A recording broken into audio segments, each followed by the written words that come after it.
things to talk about. So also always know that if you're not here on a Sunday, that the great blessing we have is to be able to watch all of the sermons on YouTube. They're always available. If you miss one, you still get the opportunity to catch up and see, especially when it comes down to series preaching, which I do a lot of. I have this belief that if you just pick out spots and go here, there, and everywhere, I don't know that there's a lot of aim at spiritual growth. I mean, if we're not heading somewhere, we got to be, and so I've been talking about forgiveness, and you would almost think, well, why does it take, 4 weeks of forgiveness is there that much to talk about? And there really is. I've got plenty to be able to discuss on the idea of forgiveness. And the reason for that is if we don't forgive, you can carry around the anger, the guilt, the hurt of someone doing you wrong and it happening, and you can carry it for a lifetime. And if someone rubs you wrong in that area, you wonder why it upsets you so. And it's because somebody did something and I never really forgave them. And if I'm really honest, and too bad, well, this is just going to be on YouTube. Good morning to you. I mean, there are not really people. There's a situation that rubbed me so raw that if you touch that wound area, that person's face comes up, the one who spearheaded it or the one who did it the most. And I don't have a good feeling. It's that type of thing. And this is what it's about, talking about what is forgiveness, how does it occur, and why is it so important, what is that about, and carrying it. So here's my passage for today. If you have a Bible, it is Luke chapter 23. Luke chapter 23.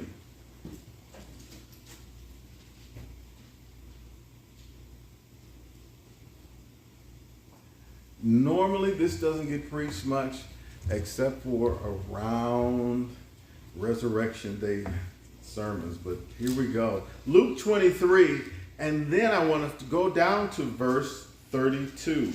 Luke 23, verse 32.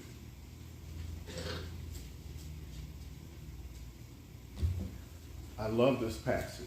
It's a great passage to come with when we're talking about forgiveness. Luke chapter 23, verse 32. Here's what it says from the New King James Version of the Bible, and I pray everybody's got a Bible. It says this, it says, there were also 2 others, criminals, led with him to be put to death.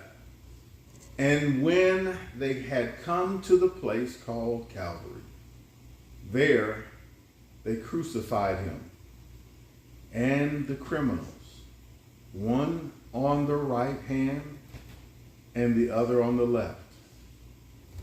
Then Jesus said, Father, forgive them, for they do not know what they do. And they divided his garments and cast lots. Amen. So for the I and the V of forgive for this week, 3rd week, I want to talk about imitate Christ, value reconciliation. Imitate Christ, value reconciliation. One of the hardest jobs in the world, in the emergency room world, is this triage. This is a word that we use in the hospital world, is triage. Triage just says this is the order we're going to figure out who gets help first. triage. That's the word. And emergencies come through the door. And you can imagine what it's like with a gunshot wound to the leg, right by the femur. And so the doctors, when it comes in, you come in with that gunshot wound, blood everywhere, and you come in, the doctors don't ask, who started the fight? No, the doctors don't even ask, well, who was right and who was wrong? It doesn't even ask, they don't even ask, well, what part do we treat first? The blood everywhere? Or do we start dealing? They don't ask those questions. The one question that gets asked when they look into a whole vast emergency room of people with headaches, scrapes, bruises, and someone with a gunshot wound is, who needs to be saved? When life hangs in the balance, saving a life becomes the most important thing other than settling the blame. Church, so can I ask you and just tell you this? Forgiveness is my version of saying this is what spiritual triage is. Because when relationships are bleeding, there needs to be spiritual triage. When hearts get broken, and if you live long enough, hearts will get broken. Spiritual triage is really what it calls. When families get divided, spiritual triage. When there's wounds that occur personally in your life, spiritual triage is really what. And it's never asked. Okay, well, who's winning? Who's winning the fight? It's not that. He's saying, look, how can I save someone? That's the whole point of all of this. And so for 3 weeks, God has been walking us down this road and down this road of what I look at as freedom. And the freedom comes from being able to just forgive someone. And I want to talk about it. If you missed last week or the week before, there's something to it. I mean, week 1, Joseph showed us that you cannot save whatever you're refusing to face. You got to face it before you can forgive it. Week 2, Jesus showed us you can't release the debt that somebody owes us if you never measure it against grace, because grace says God forgave us of all the debt that we owed. And so now we look at this triage moment and we see a man that's dying and asking the Father to save the very people that's killing him. Jesus is praying while he's dying. And so this takes us to a hill called Calvary. And because before he ever asked us to forgive anybody, he showed us how to forgive. What it looks like. He modeled it before he asked us to do it. And so now the background is simply this. Here's the background. Luke says Jesus is already there. Jesus has been beaten. He's bloodied. He's bruised. He's already been mocked. Jesus has already been spat upon. Jesus has already been falsely accused. He's already been condemned. He's already carried a cross. And he's already been nailed between 2 criminals. Then the soldiers gamble for his clothes. The rulers still mock him. The crowds are still laughing at him. The religious leaders, they still reject him. This is all the background. Yes, his body is bleeding. His breathing is kind of labored. Unless you can see it, then you won't really understand the magnitude of the moment where you are sitting there dying, and his own death, he already knows that it's approaching. It's nothing that he's stopping, but he's going forward with. And then here's what happens. In the midst of all of this, Jesus, instead of doing anything else, delivering himself, freeing himself, stopping all of this, striking everyone dead, Jesus says, I'll pray. That's the magnitude of the moment. That's the model of the moment. That's the might of the moment. Here it is again. The magnitude of the moment. How big this thing is. How far to reach.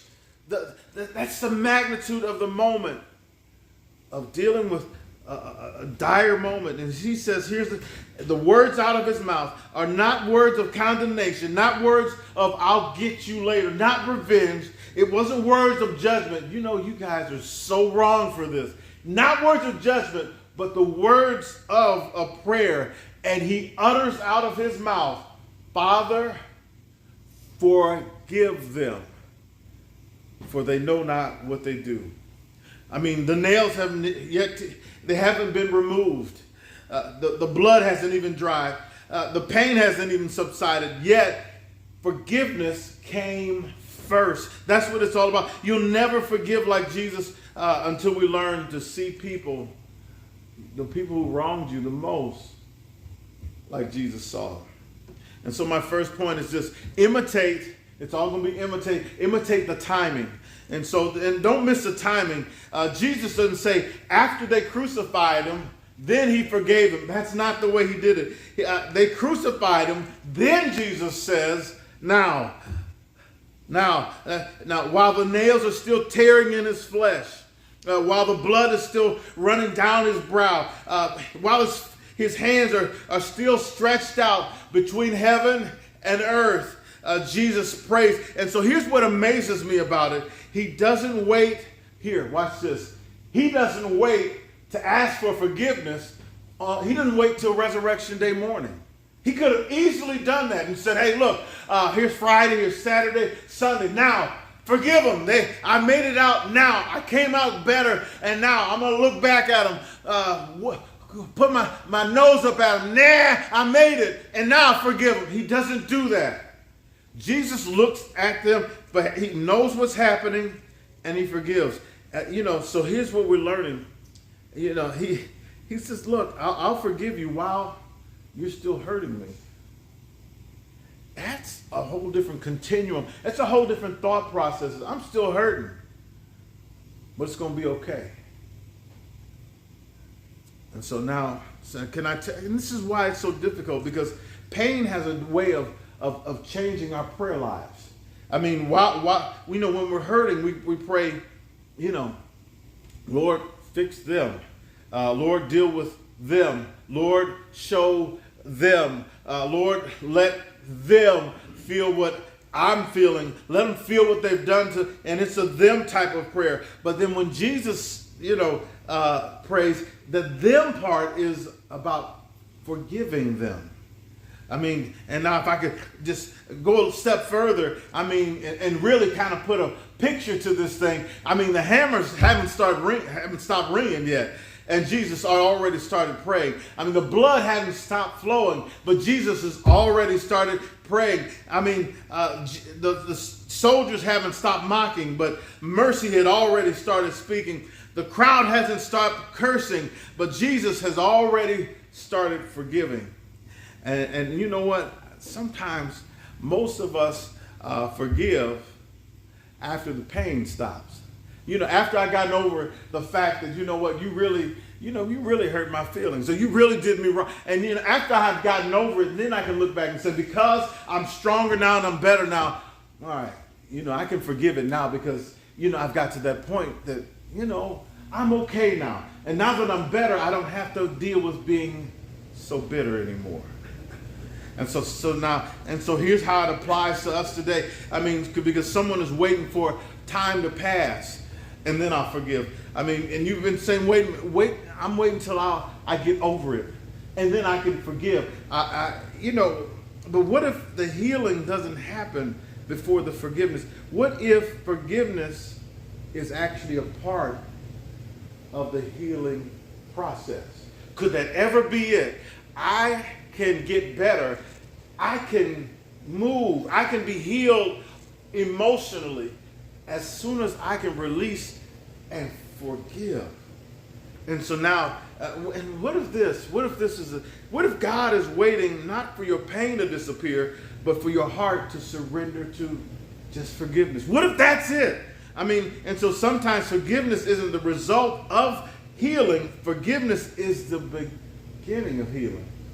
Should I say it, Miss Eileen, one more time? Here it is, because you might have missed it. It didn't come. I didn't say it with any flair. What if? Forgiveness sometimes it's not the result of healing. It could be something bigger than that. Forgiveness is the beginning of healing.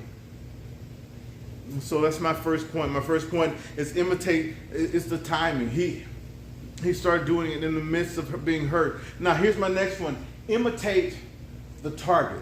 When it comes down to forgiveness, number one, I said the timing. While you're hurting, I mean you haven't gotten over it. I'm not talking to you guys as much as I'm talking to me.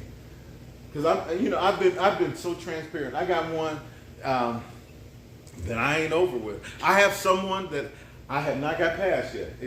If that person was standing here, I would probably snarl. If that person said a word and said the wrong word, I would probably, it would be something. You wouldn't want to call me pastor, even reverend, anything like that. It would not come off that way. Sometimes it's like that. And you have to know, look, this is where the stronghold is. And because I voice it does not mean that I'm not trusting God to help me overcome it. I trust God that if something ever happened, that God is going to make sure that I come out victorious because my trust is going to be in him. So here's imitate the target, because he says, Father, forgive them. And yet notice who he's praying for. He's not praying for Peter, even though Peter denied him. He's not John, because John still loved him. He's not even praying for his mother, even though his mother stood faithfully by the cross. You see it again. Watch. I'm naming off people in his circle. His circle. He says, no, I'm not praying for Peter. Even though Peter, he denied me. I'm not saying pray for John. John, I love him. And I'm not saying forgive him. Not at this moment. Not his mother. His mother's right there. Maybe she does. Everybody needs forgiveness. But that's not the focus of his forgiveness. Jesus says them. Them, who? The soldiers driving the nails. Them, the religious leaders, the ones that had already plotted his death. The crowd, pray for them. The ones that were mocking at his pain. Pray for who? The thieves, them. The ones that were reviling his name. Pray for the people, the ones who chose Barabbas when they could have chose him and he didn't have to be there. Pray for the very people who are participating in his execution. Sometimes it's not praying for your friends. Here's my big one. You're going to like this. It's about praying for your enemies. That's a big deal. That's where you get heavy. When you can pray for people that are supposed to love you, but they don't even like you. And that's what forgiveness is. And so, that's where forgiveness is. And so now Jesus, he doesn't do this. He doesn't excuse their sin. And I want to be very careful about this. He doesn't say, look, they didn't sin. He doesn't dismiss it. He says, they don't even know. And because they don't know, that's no excuse to say it's not sin. I mean, those that are, he said, they're spiritually blind, morally bankrupt.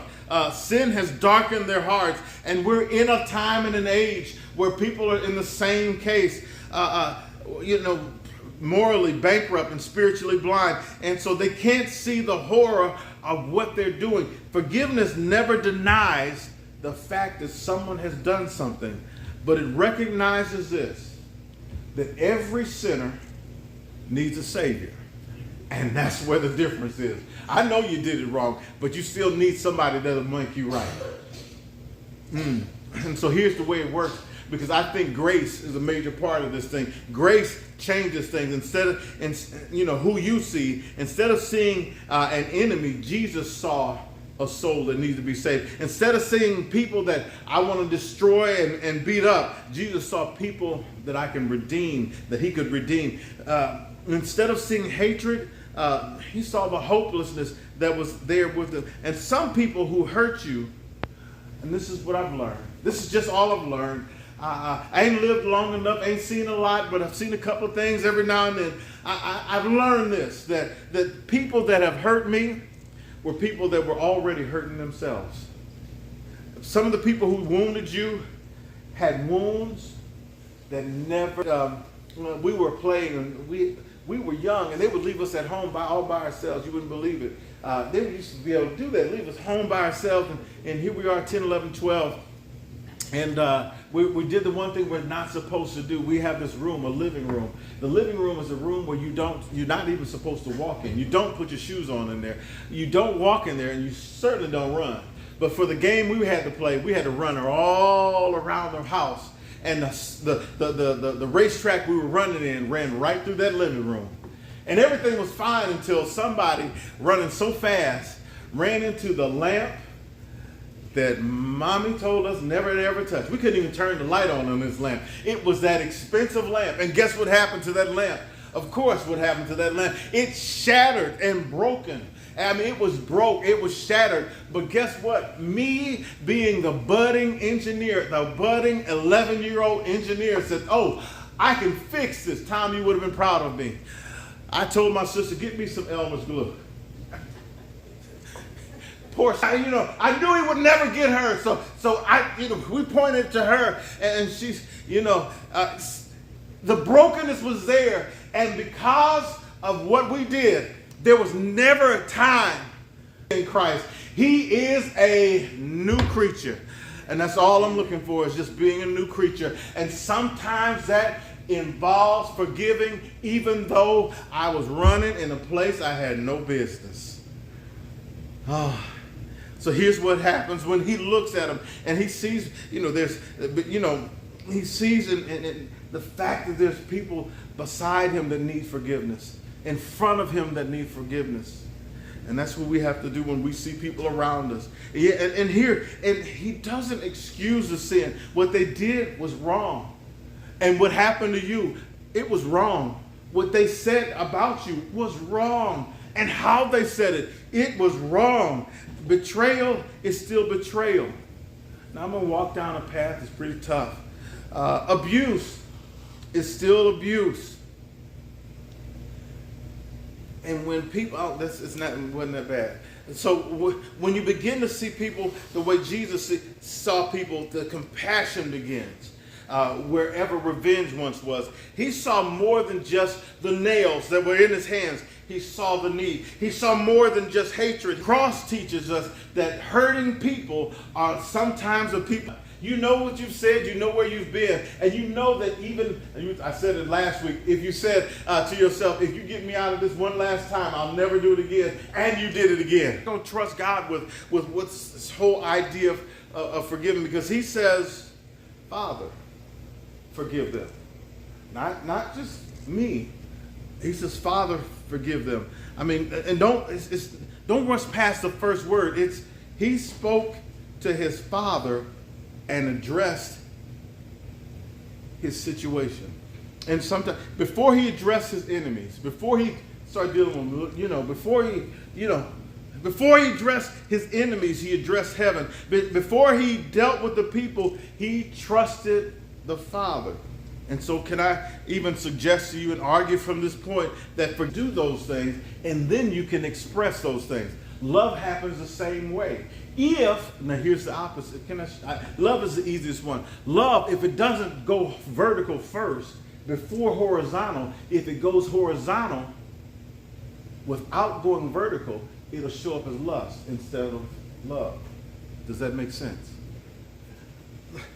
And so now he says, look, I'm going to give it to Father. So he says, Father, forgive them. He says, look, the control, it means it goes to God. He's still in control. The nails didn't take God off of the throne. The blood, it didn't take God off of the throne. And so the cross didn't cancel God's justice. And the crowd, they were not getting away with this thing. And that's what I think that helps me. That helps me, and I hope it helps somebody else that's listening under my voice, is that, you know what? Because you forgive, it doesn't mean that they get away with it.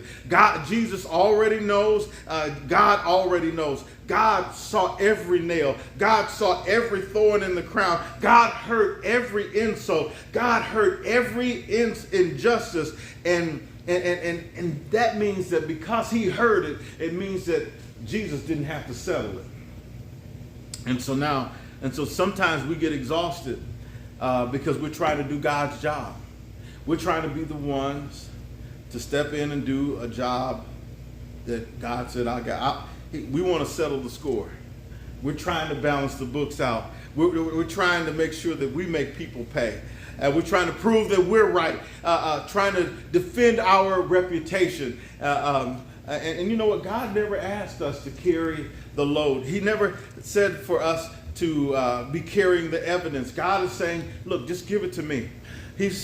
Don't carry the bitterness of it. I need to probably pause and say this slower. Don't carry the bitterness of a past situation or circumstance. God is saying, look, give that to me. Don't try to keep carrying the idea of revenge, even though you may sleep at night, dreaming of that moment where you overcame and you came out on top. Don't carry the burden of remembering how bad you felt like crying, but you would never give them the satisfaction of seeing a tear roll down your face. Never, no, I won't do it. And God said, no, just give it to me. And he says, look, cast your burdens on him. If God saw it, you don't have to prove it. If God knows it, then you don't have to explain it. If God has heard it, then you don't have to repeat it. If God witnessed it, you don't just have to relive it. So God was there. Think about it. Even at the cross, God was there when they started crucifying Jesus. And if that's the case, consider your own situations and consider the worst things you ever had to deal with. I mean, remember back when you were in school, in high school, and somebody said something about you, and you know good and well it wasn't true. And those are the things that you know, they say sticks and stones may hurt my, whatever it is, but words may, however it goes. But I'm here to tell you, words hurt. But you know, God was there when they lied. God was there when that person walked away from you. God was there when they broke your heart. God was there when nobody else believed you. God was there when nobody stood up for you. God was there when you had to even cry yourself to sleep. God was there when it seems like folks forgot all about you. And God, only God knows that you can finally let go. Jesus is teaching us. This is the whole point of all of this. The idea of forgiveness is that when you forgive someone, it's an. And so here we are. I mean, the soldiers, they're still gambling. The crowd was still mocking him. He still saying, Father, forgive them. And the rulers are still laughing at him. The nails were still holding him up on the cross. The blood was still flowing out. The pain was still real. But Jesus said, look, I just trust God with whatever it is. Not because the pain wasn't real. Not because the blood wasn't red. Not because the injustice didn't matter. Not because the suffering didn't hurt and wasn't unbearable. But because he knew that if he gives it to God, if God is in the midst of whatever it is that I really have carried all of these years, months, days, weeks, whatever it is, I can just trust God with it.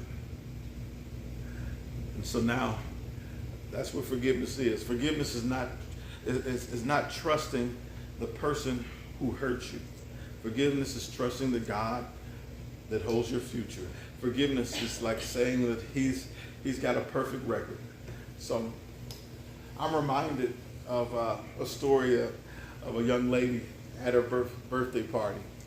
And her birthday party had all her friends. And all her friends came over to the backyard for her birthday party. And she knew her dad did the one thing that she needed. And that's all she wanted, was just to have a bunch of balloons. And she just said, look, all I want is a bunch of balloons, but I just want to make sure that you know I had to have the biggest balloon out of all the balloons. But I also want to make sure that I have the purplest balloons out of all the balloons. So in other words, she wanted the biggest and the purplest balloons of all of the balloons. And so everybody in the party had balloons. And so as everything turns out, you know, there was cake there was ice cream there were hot dogs there, and all of her friends were there for this big occasion of hers. And so here's what happened. And as it was going on, everything was going well, and then everybody tied their balloons onto the back of their chairs. And as she went to tie her balloon, she tried to do it, a big girl now, because she's gotten older, it's her birthday. As she was tying her balloon onto the back of her chair, the one thing happened that could have only ruined that party. The balloon got away. And as that balloon got away, it got up and tangled up into the trees. And then the one thing that make a bad story worse is not only did the balloon get tangled up in the trees, but the balloon popped. And you should have heard how she just shrieked and squealed. And as the string came down and kind of came down, she went and picked up that string and with a popped balloon. And all she could do at that point in time was to crawl up into her father's lap. And she only said these words. She said these words that made everything all right. The only thing that could fix the whole situation. She crawled into her father's lap and just said 3 words. She said, "Father, fix it." And so as she just laid and just curled up in his lap, a string in her hand, and it made everything all right because she knew that whatever was done could be outdone and redone because all she needed was to lay in her father's lap. And I think sometimes that's what we need to do. If it's dealing with forgiveness and things that have happened, things that have popped and not been what they want, just crawl up into the lap of our Father and just say, "Father, fix it," no matter how hurt you were. Father, fix it. No matter how much you have cried at night. Father, fix it. No matter how it never turned out the way you wanted it to turn out. Father, fix it. No matter how hard it is. Father, fix it. No matter who it was and what it was. All you have to do is crawl up into the presence of God and just say, "Father, I just need you to fix it. I'm hurting. I'm fix it. But all I know is that if I'm in the presence and in the lap of God, I can say those 3 words." And so that's everyone who hasn't, to have someone in your circle and they might need to forgive. Just always be able to tell them, "Look, I serve a God. We serve a God who can fix it." Let's pray. Wow, gracious God, we're thankful that you are a God that can fix things where we're broken, things, and that we can imitate you in ways that will allow us to move forward when we've been holding and harboring unforgiveness. We're going to release some things, looking for places where we can release some things. And God, sometimes we hear things on Sunday that are inspiring on Sunday, and we lose it and forget by Monday. Our prayer is that something is said and done that will be brought up throughout our journey and allow us to forgive